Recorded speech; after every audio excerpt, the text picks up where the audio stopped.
Il-Partit Laburista u l-Gvern li vota kontra inkjesta pubblika fil-każ ta' John Paul Sofia. U l-istess partit li rrid jagħmel pompa tal-petrol fil-Gżira f'nofs ġnien. Dawn huma tnejn mill-argumenti li resqu l-kandidati tal-Partit Nazzjonalista Derin Karabot u Konrad Borġmanxe.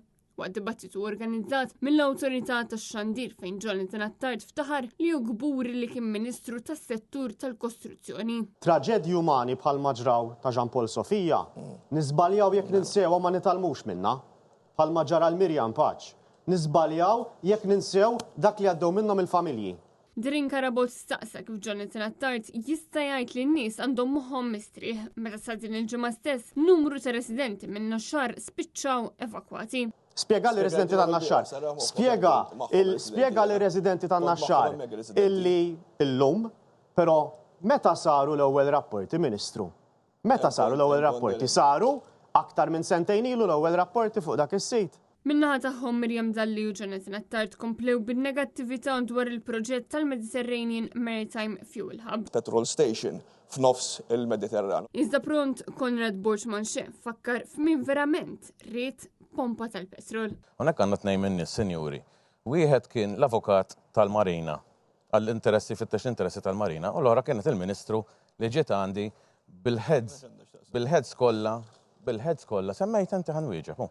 Bil-heads kollha tal-era u da biex jikkonvinċu lili tajb naċċetta li pompa tal-petrol maġnin ma tagħmilx sara. Intant Derin Karabot saħaq li l-poplu Malti u għawċi għandu bżonn bidla. Ħbieb, għandna bżonn nifs ġdid. Illum ħarġet differenza ċara.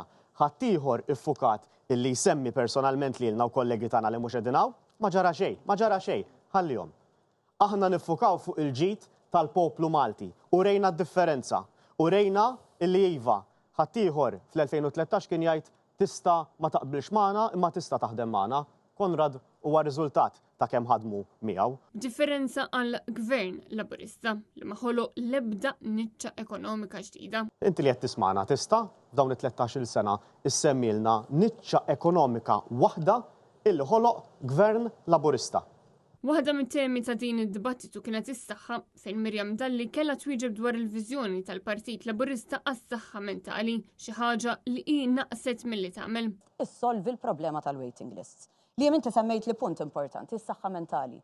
Għalina is-saħħa mentali hija priorità u hemm numru ta' miżuri li jmorru f'din id-direzzjoni, tiġini f'moħħi miżura partikolari għall-istudenti li qegħdin fl-Università u anke l-MCAS għaliex dan huwa pjan holistiku fil-veru sens tal-kelma. Madankollu l-istorja tajt mod ieħor kif fakkar Konrad Borġmanxe fejn qal li wara 13-il sena ta' Gvern Laburista, il-pazjenti għadhom jinqdew bil-Monte Carmeli fl-istat li jinsab fih. Min qed jarana tajjeb jaf għax jgħix ġo Malta bħalma ngħix jiena u bħalma jgħix kulħadd u jaf minn xi jgħaddi.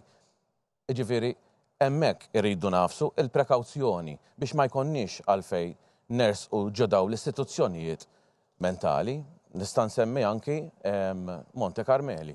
Sptar 13-il sena fil-gvern u dal-isptar baqa' kif kien. Naf għax kien hemm anki klijenti tiegħi li spiċċaw hemmhekk u qaluli eżatt x'inhu għaddejjem ġew.